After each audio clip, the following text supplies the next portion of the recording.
पुण्यश्लोक अहिल्याबाई होळकर एक थोर प्रेरणास्रोत, प्रारंभिक जीवन आणि शिक्षण आपण बघूयात। पुण्यश्लोक अहिल्याबाई होळकर यांचा जन्म 31 मे 1725 रोजी महाराष्ट्रातील चौंडी या गावात झाला। त्यांच्या वडिलांचे नाव मानकोजी शिंदे होते। त्या काळी स्त्रियांचे शिक्षण प्रचलित नसताना वडिलांनी त्यांना लिहिण्या वाचण्यास शिकवले। 8व्या वर्षी मल्हारराव होळकरांनी एका देवळात त्यांना पाहिलं। आपला मुलगा खंडेरावसाठी वधू म्हणून त्यांना निवडलं। राजकारणातील प्रवेश आणि नेतृत्व काय होतं एकदा आपण जाणून घेऊयात।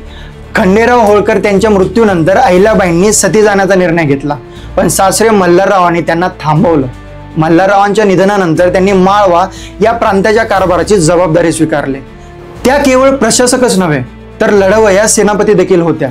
त्यांनी तुकोजीराव होळकर यांची सेनापती म्हणून नेमणूक केली आणि प्रशासन अधिक मजबूत केलं। सामाजिक व धार्मिक कार्य काय ते आपण एकदा जाणून घेऊयात।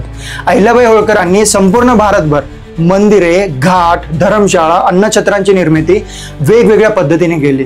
द्वारका, काशी, नाशिक, उज्जैन, परळी, वैजनाथ आणि सोमनाथ येथे त्यांनी धार्मिक कार्य केलं। महेश्वर आणि इंदूर या शहरांचं सौंदर्य वाढवलं।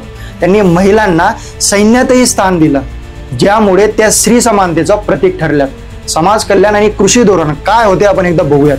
त्यांनी समाजात समानतेचा संदेश दिला। भिल्ल आणि गोंड समाजासाठी त्यांनी जमिनी दिल्यात आणि कर वसुलीचा हक्क दिला। त्यांनी शेती आणि शेतकऱ्यांसाठी अनेक योजना राबवल्यात। संस्कृत शिक्षणासाठी पाठशाळा काढल्यात।